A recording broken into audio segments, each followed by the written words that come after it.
प्रकाश धरती तक पहुंच जाता है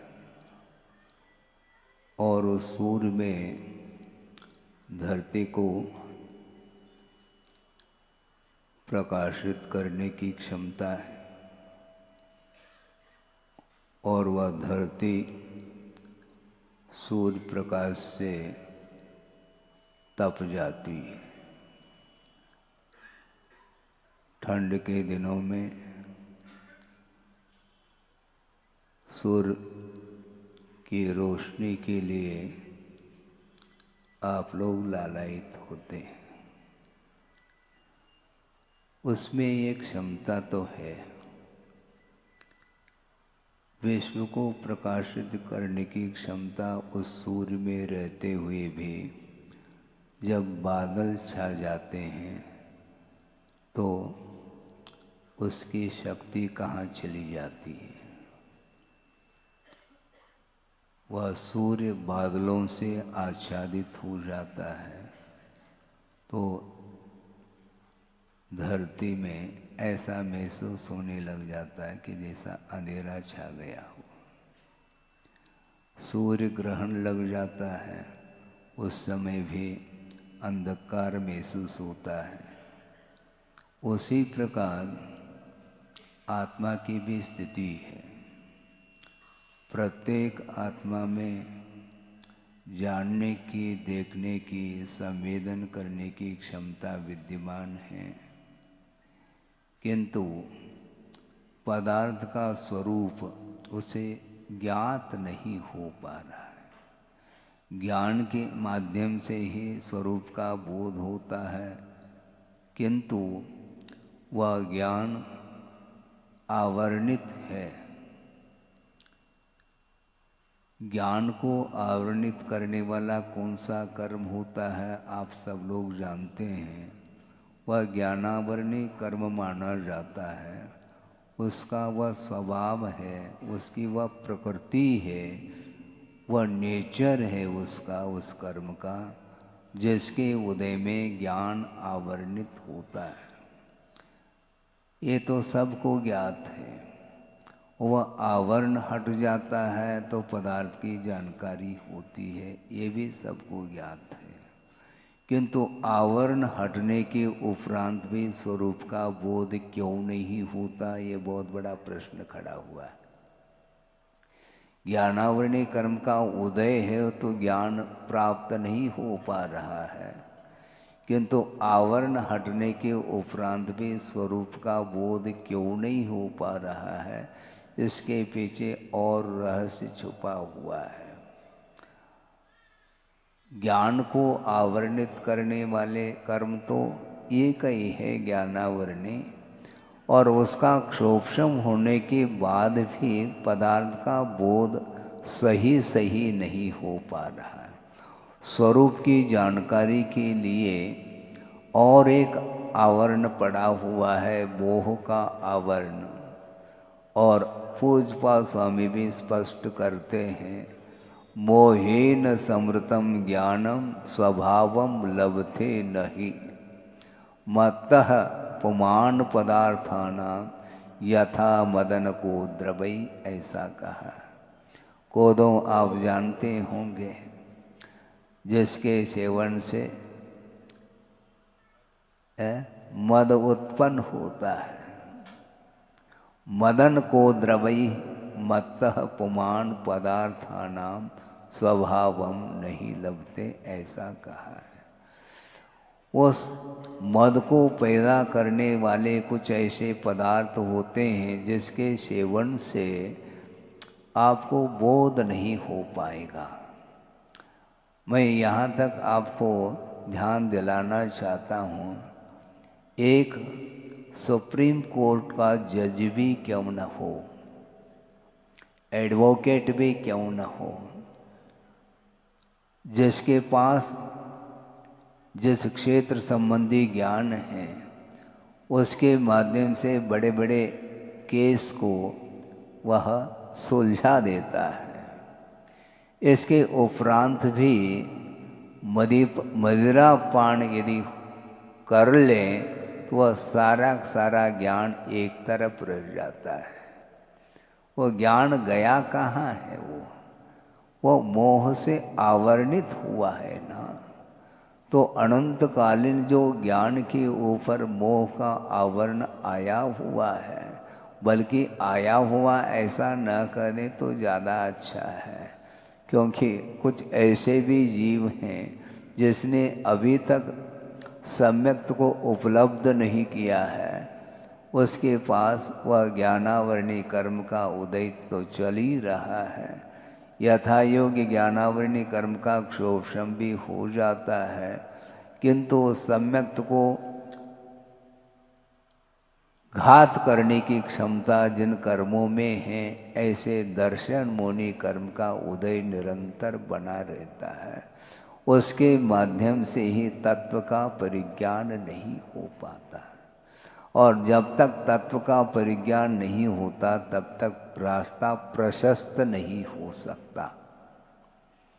क्षमता उसके अंदर है, शक्ति विद्यमान है, केवल ज्ञान प्रत्येक जीव में एक शक्ति के रूप में विद्यमान है, किंतु उसकी अभिव्यक्ति जो होगी केवल ज्ञान का जो प्रगटीकरण होगा वह मोह के अभाव में ही हो सकता है। केवल ज्ञान को प्राप्त करना बहुत दूर की बात है। उपलब्ध जो ज्ञान है उस ज्ञान में समीचीनता लाने के लिए सम्यक दर्शन की बड़ी आवश्यकता होती है।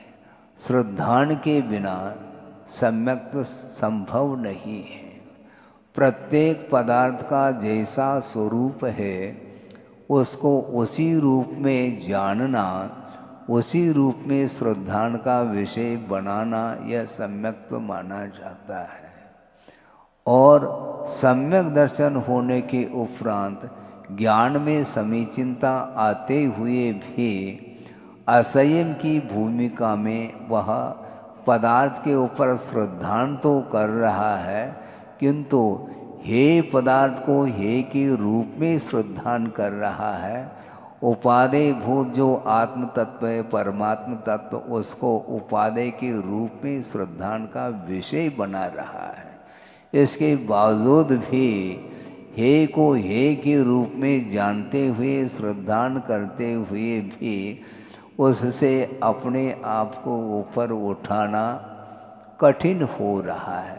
जिसके पास सम्यक तो नहीं है उसके जीवन में तो कठिनाई आ रही है, ये ठीक है, किंतु सम्यक तो उपलब्ध होने के उपरांत भी हे का परिज्ञान होने के उपरांत भी हे भूत पदार्थ से अपने आप को मुख मोड़ना, इसको बहुत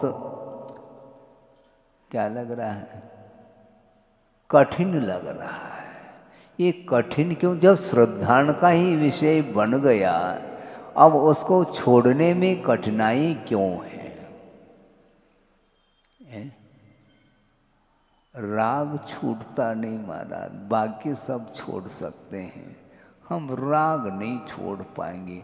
और जब प्रतिदिन आप प्रवचन के लिए बैठ जाते हैं और राग के त्याग की बात करते हैं, और हम तो रागी ठहरे, तो आप तो रागी हैं, ठीक है, मैं मानता हूँ, किंतु परसेंटेज के रूप में राग का परित्याग करना चाहिए।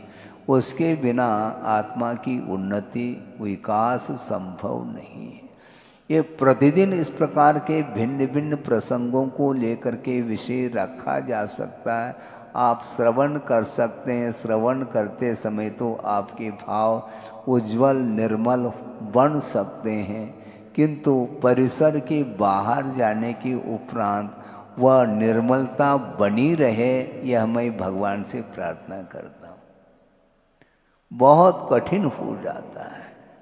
सरोवर है, सरोवर शांत है, और उसमें हवा के झोंके के कारण अथवा किसी ने उस सरोवर में कंकर फेंक दिया तो उसके माध्यम से वह सारा सारा सरोवर तरंगायित हो जाता है। उस सरोवर में जो तरंगे आ रही हैं वो पर सापेक्ष है। लहर उत्पन्न होना उसका स्वभाव नहीं सरोवर का, ये निमित्त के माध्यम से ही उसमें लहरें उत्पन्न होती हैं। उसी प्रकार आत्मा का स्वभाव राग करना, द्वेष करना, कालुष्य भाव करना, एक दूसरे के प्रति ईर्ष्या का भाव रखना, न जाने अनेक प्रकार के वह भाव कर लेता है और उसके माध्यम से ही स्वरूप का परिज्ञान उसे नहीं हो पाता है। मानस सरोवर को शांत रखना चाहिए।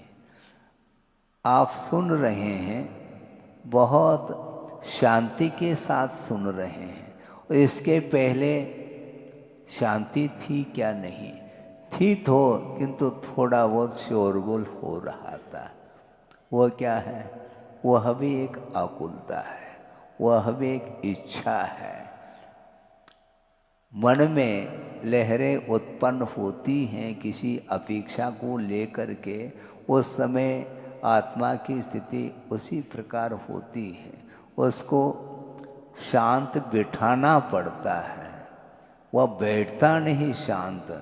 उसके लिए भी शांत बिठाने के लिए बताना पड़ता है, कृपया शांति बनाए रखें। इस प्रकार आप दीवार पर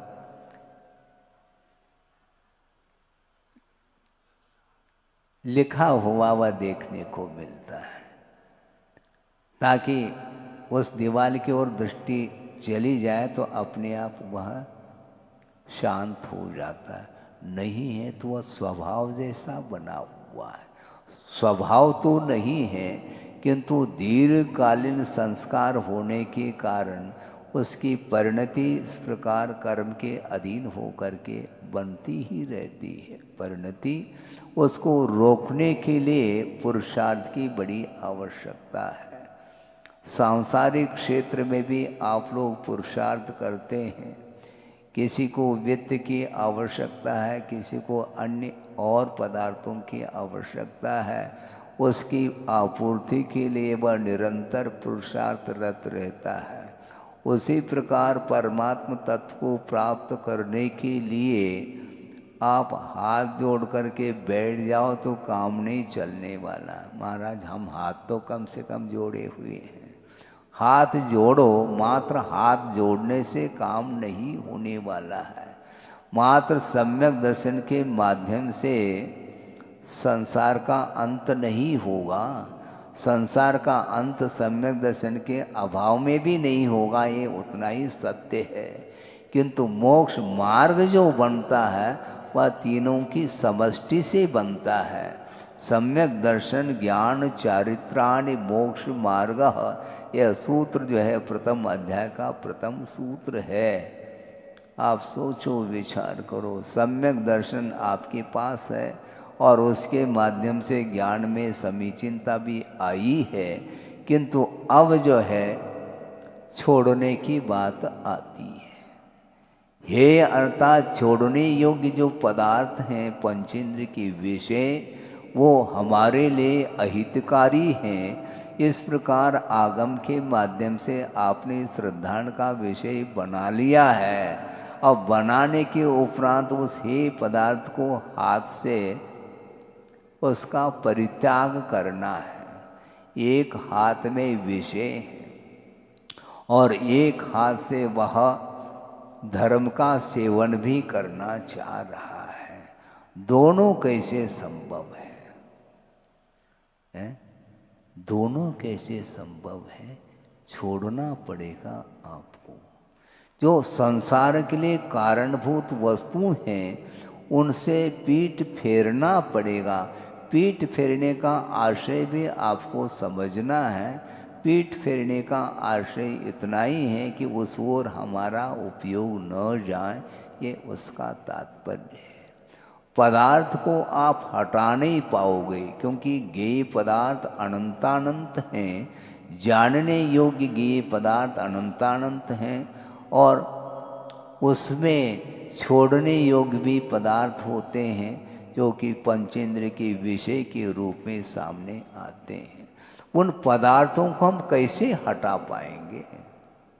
हटाने का अर्थ डाइवर्शन देना है, उपयोग को उस ओर ध्यान नहीं ले जाना है। पदार्थ तो रहेंगे, आप आंख खोलेंगे तो पदार्थ दिखाई देते हैं। ज्ञान आपके पास है और जानने योग्य वस्तु भी अनंतानंत है, तो ज्ञान का विषय तो बनेगा, किंतु ज्ञान का विषय बन करके रह जाए इतना काफ़ी है। किंतु ज्ञान का विषय मात्र बन करके नहीं रहता, किंतु ग्रहण का भाव आ जाता है। ये ग्रहण भाव ही संसार के निर्माण के लिए कारण है, ऐसा आगमकारों का कहना है। ग्रहण क्यों करो? जानो और देखो, देखो जानो बिगड़ो मत, ऐसा गुरुदेव भी कहते थे। हम बिगड़ जाते हैं, जबकि जानना और देखना ये आत्मा का स्वभाव है, ज्ञाता दृष्टा। इसके उपरांत भी वह जानते हुए भी एक कदम और आगे बढ़ जाता है, ग्रहण करने का भाव आ जाता है। ये ग्रहण ही परिग्रह है, ये ग्रहण ही शनिग्रह जिसको बोलते हैं। हाँ, और पीछे लग जाता है वह ग्रह, और वह परिग्रह के संचय करने के लिए वह आतुर हो जाता है। क्योंकि पदार्थ का स्वरूप जानना अलग वस्तु, किंतु जानते हुए उससे आकर्षित प्रभावित नहीं होना यह संयम का कार्य माना जाता है। बिना संयम के आप आगे नहीं बढ़ पाएंगे। जानना अलग वस्तु, देखना अलग वस्तु, किंतु देखते जानते हुए भी हर्ष विषाद से ऊपर उठ करके हम जाने और देखें तो कभी भी कर्म का आश्रव अथवा बंध नहीं हो सकता। कर्म बंध से ऊपर उठना चाहो तो अपनी भूमिका के अनुरूप पदार्थ को जानते हुए उसको ग्रहण करने का जो भाव जागृत होता है उसको कम करने का पुरुषार्थ करना चाहिए। और की जो भूख है वह थोड़ी सी कम हो जाए तो ज़्यादा अच्छा है। कोई फर्क नहीं हो पाता महाराज, बाकी सब होता है। भोजन करने के उपरांत पेट भरता है क्या? नहीं, पेट तो भरता है महाराज, तो क्यों लगा रहे हैं? इसलिए लगा रहे हैं महाराज, पेट तो भर गया, किंतु पेटी भी तो भरना है ना। और पेटी 10 मिनट में थोड़ी भरती है, वो 10 मिनट में खाली हो सकती यदि दान देना चाहो तो, किंतु पेटी को भरने के लिए दिन रात पुरुषार्थ करना पड़ता है। महाराज आपको क्या अनुभव है? हमें तो अनुभव है ही नहीं, लेकिन देखा जरूर है। आप लोगों को अनुभव है और वह देखने में आ रहा है। एक व्यक्ति ने गुरुदेव के सामने कहा कि महाराज ये तो बताओ आपको वैराग्य कैसा हुआ है, क्योंकि आपने संसार को देखा नहीं। देखा नहीं का अर्थ क्या? आपने संसार में प्रवेश नहीं किया, तो वैराग्य आपको हुआ क्यों? तो उन्होंने ये उत्तर दिया, जिन्होंने प्रवेश किया है उनके चेहरों को देख करके मुझे वैराग्य हुआ।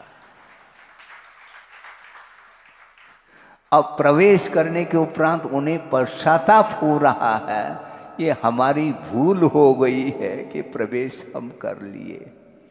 अब प्रवेश करने के उपरांत दायित्व सामने आता है, कर्तव्य सामने आता है, और उसको पूर्ण किए बिना यदि निकलेंगे तो दिक्कत होगी। तो सोच विचार करके प्रवेश करते महाराज, सोच विचार करके प्रवेश करते तो कर ही नहीं पाते हम।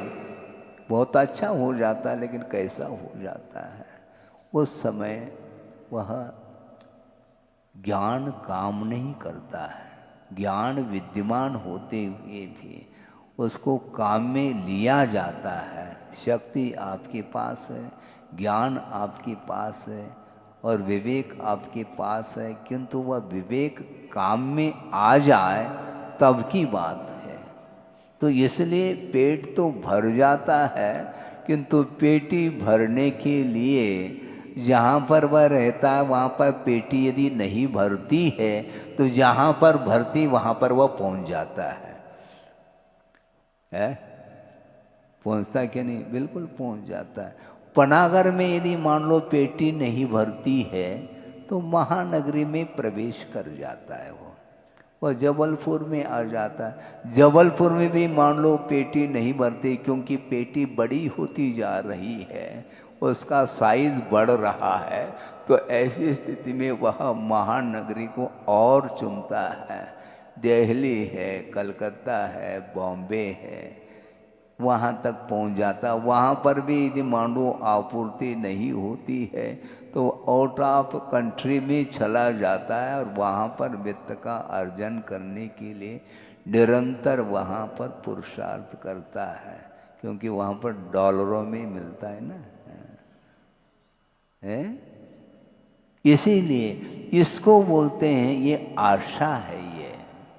इस आशा की पूर्ति आप नहीं कर पाएंगे। भव भवांतर तक भी आप चले जाएं तो उसकी पूर्ति संभव नहीं है, क्योंकि आशा रूपी जो गर्त है, खाई है, वह इतनी बड़ी खाई है कि उसमें 3 लोक का मटेरियल, 3 लोक की संपदा उस खाई में चली जाए तो भी आचार्य कहते हैं वह खाई में वह संपदा परमाणु के समान वह संपदा दिखाई दे रही। गुणभद्र स्वामी ने स्पष्ट लिखा है, आशा गर्त प्रति प्राणी यस्मिन विश्व मनुपमम कस्य किम कियत आयाथी वृथा वो विशेषता। ऐसा कहा, ये हमारा प्रयास व्यर्थ है, क्योंकि प्रत्येक प्राणी के पास आशा रूपी खाई अनंत के रूप में, उसमें पूरा का पूरा विश्व परमाणु के समान दिखाई पड़ रहा है।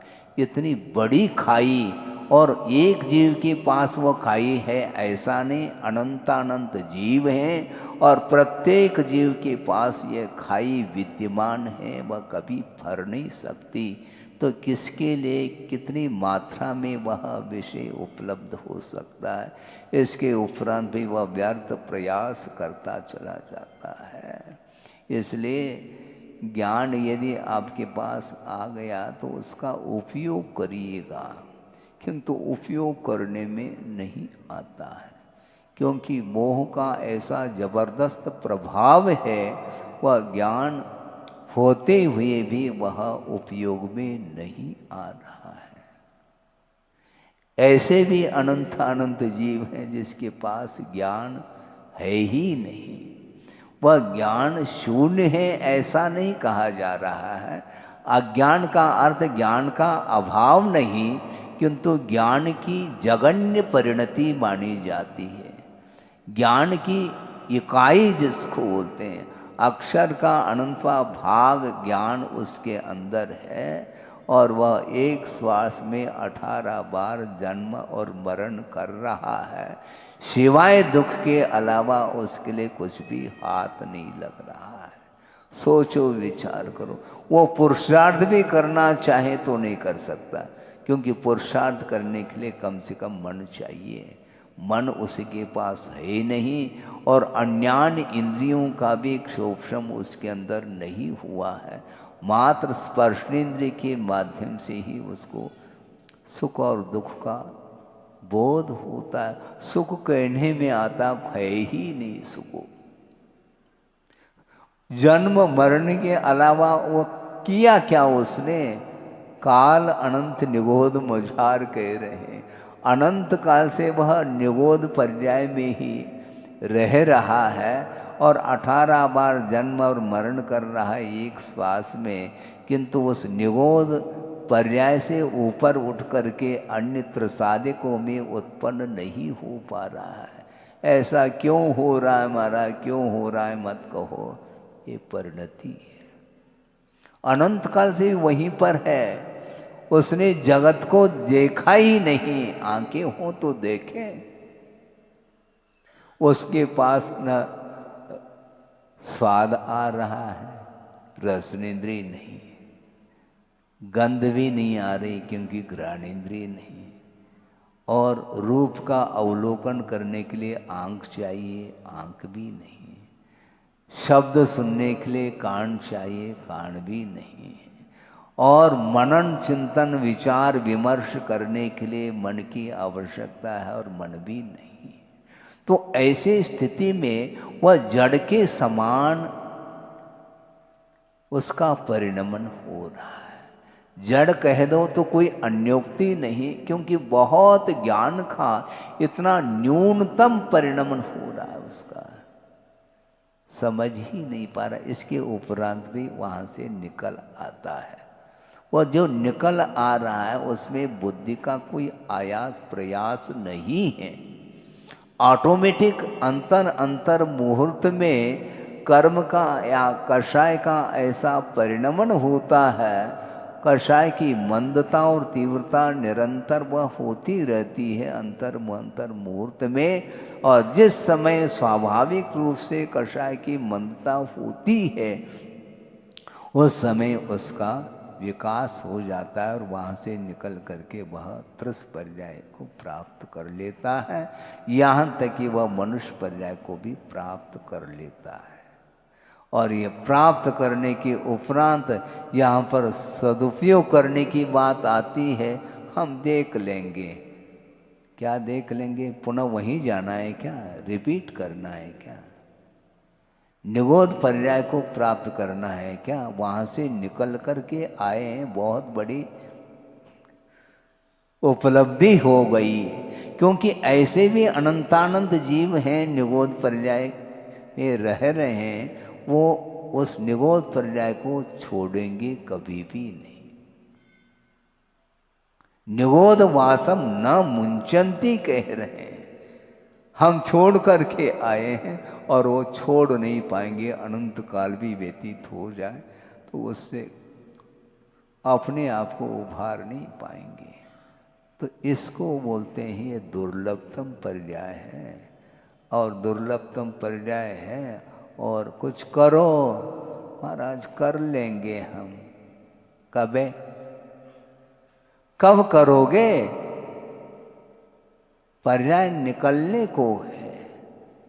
मान लो किसी की उम्र 80 साल की हो गई, 90 को छू रहा है, फिर भी कहता है आगे देख लेंगे। आगे कब देखोगे तुम? बहुत कठिन कार्य है। एक प्रसंग आपके सामने रख रहा हूँ, मुझे भी मतलब एक प्रकार से हंसी सी आ गई थी। एक व्यक्ति आए हैं, वो लगभग 80-85 साल की उम्र उनकी हो चुकी है, और वह कह रहा कि महाराज गंधोदक किस हाथ से लेना चाहिए? तो हमने सोचा, उनकी अवस्था को देख करके हमने विचार किया, 90 को छू रहे हैं, अभी भी उन्हें ये ज्ञात नहीं है कि किस हाथ से गंधोदक लेना चाहिए। तो हमने उनको कहा कि भैया दोनों हाथ से ले लो तो ज़्यादा अच्छा है। अब क्या कहें, इतनी उम्र हो चुकी है, अभी भी बोध नहीं हो पा रहा है।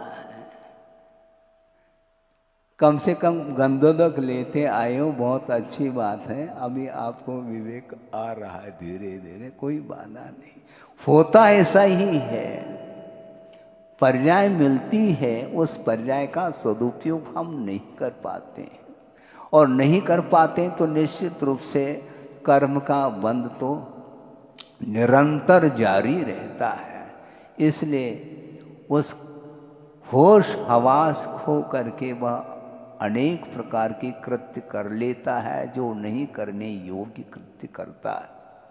और दूसरी बात यह है कि आप शारीरिक चेष्टाओं के द्वारा कृत्य करो या न करो, वासनिक प्रवृत्ति के द्वारा निम्नतम कृत्य करो या न करो, किंतु परिणामों के माध्यम से, मन के माध्यम से, यदि मान लो कलुषता के माध्यम से यदि आपकी चेष्टा, मानसिक चेष्टा चलती रहती है, तो निश्चित रूप से कर्म बंध से आप बच ही नहीं पाओगे।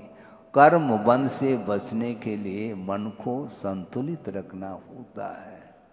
आप कहो या न कहो, आप कह कुछ रहे हैं किंतु मन में परिणाम क्या है इसको पकड़ना ही मुश्किल है।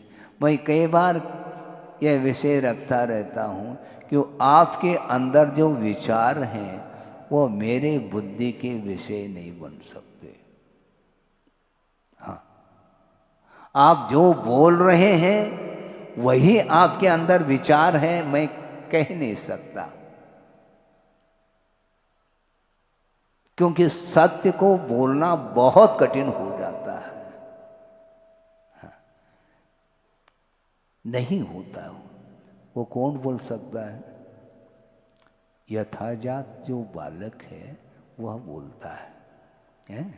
सभा बेटी है, छोटा सा बालक है 4-5 साल का, और वो कह रहा है कि मुझे भूख लगी है, घरे चलो, मुझे भूख लगी है। इसको बोलते हैं सत्य बोल रहा है। और आपको भूख लगी है तो आप बहाना बना करके निकल जाएंगे, खा पी करके आ जाएंगे। आप बोलेंगे नहीं मुझे भूख लगी है, तो लोग क्या कहेंगे? और उसको, उस बालक को कोई फिक्र नहीं लोग क्या कहेंगे, क्योंकि वो जानता है सबको भूख लगती है। भूख लगने पर भोजन तो करना ही होता है। हाँ, चाहे वह बड़ा व्यक्ति हो चाहे छोटा व्यक्ति हो, करना तो जब करना ही है तो बोल करके करने में ज़्यादा अच्छा, कम से कम हम सत्य तो बोल रहे हैं। इस प्रकार वह अपने भावों को व्यक्त नहीं कर पाता, इसलिए सत्य गहराई में रहता है और बोलता कुछ और है। इसके कारण ही वह प्रशस्त मार्ग पर चल नहीं पाता है, अपने राग को समेट नहीं पा रहा है। हाँ, को का कहे, कौन कोई क्या कहेगा। ये एक ब्रह्मचर्य थे, बहुत बड़ी की बात है, समय आपका हो रहा है, और वह वृद्ध थे, उदासीन आश्रम में कुंडलपुर में रहते थे। वो 2-3 ब्रह्मचारी थे। उन्होंने एक बार गुरुदेव के सामने कहा कि महाराज, आगम में तो हमने 25 कषाय का वर्णन सुना है, पढ़ा है, लेकिन एक 26वीं भी कषाय है महाराज। गुरुदेव ने कहा हंसते हुए, कौन सी वह कषाय? को का कहे, ये 26वीं कषाय है। ये इसको बोलते हैं।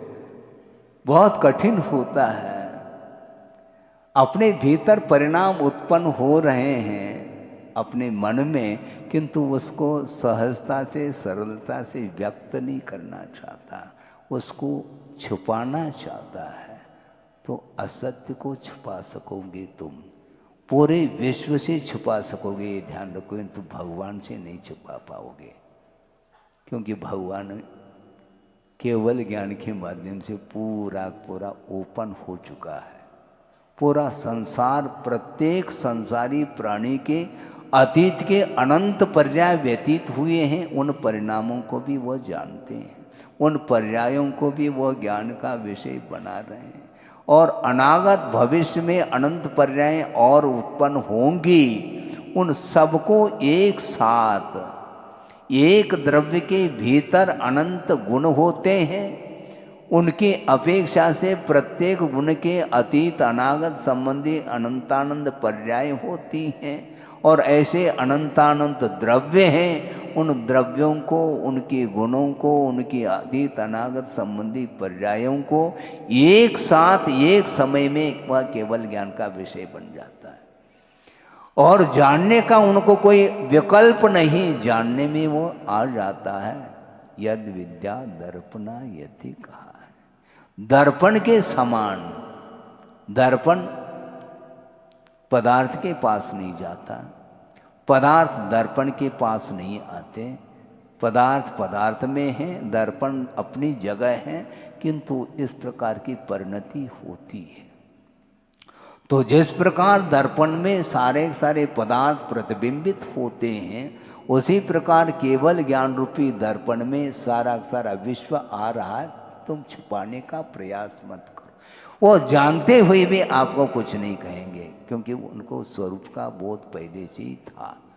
केवल ज्ञान में और प्रकट हो रहा है, साक्षात प्रत्यक्षीकरण जिसको होते, सकल प्रत्यक्ष हो गया है।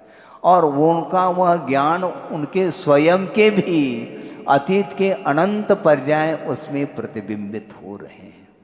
क्योंकि अतीत में अनंत बार नरगति को भी गया है जीव, निगोद पर्याय को भी प्राप्त कर लिया। अन्यान्य गति संबंधी जो पर्याय हैं उनको अनंत अनंत बार प्राप्त किया है। तो स्वयं के भी अतीत के अनंत पर्याय उनके केवल ज्ञान में आ रही हैं, और अनागत की भी पर्याय आ रही हैं। इसलिए वो सोचते हैं ये वस्तु का स्वरूप है, किसी को कुछ कहने से कोई लाभ नहीं है। उपदेश देने का निषेध नहीं, किंतु कर्तव्य के दृष्टि से उपदेश देने की आज्ञा आगम की आज्ञा है, और गुरुओं की भी आज्ञा। देते रहो, कर्तव्य के दृष्टि से देओ।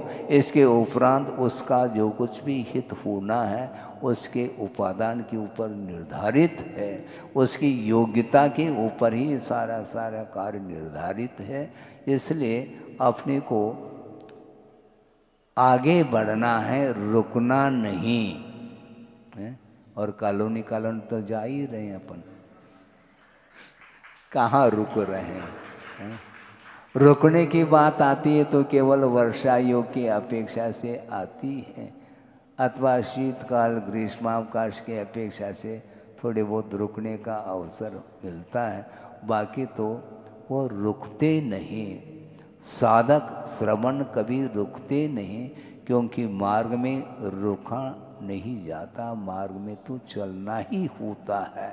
कोई चले तो ठीक है, नहीं चले तो ठीक है, क्योंकि वह सब स्वतंत्र है ना। प्रत्येक द्रव्य जब स्वतंत्र है तो उसको बांधने का क्यों पुरुषार्थ करें हम? वह बंध नहीं सकता है, वह बंधता है अपने कर्म से। ये ध्यान रखो, हमसे वह बंधने वाला नहीं, बहुत होशियार है वो। भगवान को बांधने का पुरुषार्थ करता है, लेकिन भगवान से स्वयं बंधना नहीं चाहता। समस्या ये बहुत बड़ी समस्या है, और प्रत्येक जीव की यह समस्या, ये आज कल की समस्या नहीं, अनंतकालीन समस्या है। इसका समाधान केवल हम आगम के माध्यम से ही पा सकते हैं। इसलिए बहुत सारी जिज्ञासाएं उठ सकती हैं, और जिज्ञासा समाधान के लिए अलग समय रखा गया बताते हैं। हाँ, और जितना समय मिलेगा वह तत्व चर्चा हो सकती है, किंतु उसका अंत नहीं है। इसलिए करने योग्य कार्य हमें करना है। प्रयोजन भूत तत्व का यदि परिज्ञान जिसको हो गया है, उसको ज़्यादा समझाने की बुझाने की कोई आवश्यकता नहीं पड़ती है, क्योंकि जिसके पास श्रद्धा की किरण है तो हमेशा वह प्रकाश में चलेगा। हाँ, अंधेरा में चल नहीं सकता हो।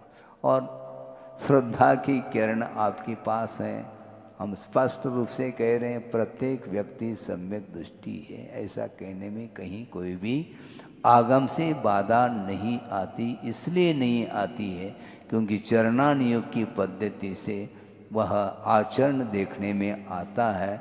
इसलिए वह सम्यक दृष्टि है, आस्थावान है, धर्म की आराधना कर रहा है। सच्चे देवगुरु शास्त्र की उपासना करने में लगा हुआ जो व्यक्ति है वही सम्यक दृष्टि है, ऐसा चरणान योग बोलता है। बाकी करणान योग की दृष्टि से कौन सम्यक दृष्टि है, कौन मिथ्या दृष्टि है, इसका कोई भी परिज्ञान संभव नहीं। ये दिव्य ज्ञान का विषय है, वहाँ तक हमें नहीं पहुँचना है। अपने परिणामों का परीक्षण हम स्वयं कर सकते हैं, दूसरे के परिणामों का परीक्षण करने के लिए आगम की आज्ञा नहीं है। हाँ, क्योंकि वो स्वयं करेगा। आप दुखी हैं? यदि दुखी हैं, दुख की सामग्री छोड़ दो, सुख मिल जाएगा ना।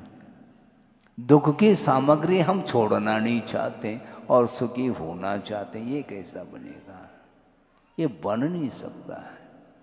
पंचेंद्र के विषयों के माध्यम से दुख का अनुभव करता है, इसलिए अपनी क्षमता के अनुरूप विषयों के प्रति जो राग बार बार उत्पन्न हो रहा है, द्वेषादिक भाव उत्पन्न हो रहे हैं, उनको परसेंटेज के रूप में अनुपात से कम करने का पुरुषार्थ करेंगे तो निश्चित रूप से आत्मा का कल्याण हो सकता है। हो इस पवित्र भावना के साथ अहिंसा परमो धर्म की जय। बोधि समाधि परिणाम शुद्धि स्वात्मोपलब्धि शिव शोक शुद्धि चिंतामणिम चिंतित वस्तुदाने त्वां वंद मानस्य ममास्तु देव। परम पूज्य आचार्य गुरुवर श्री विद्यासागर जी महाराज की जय।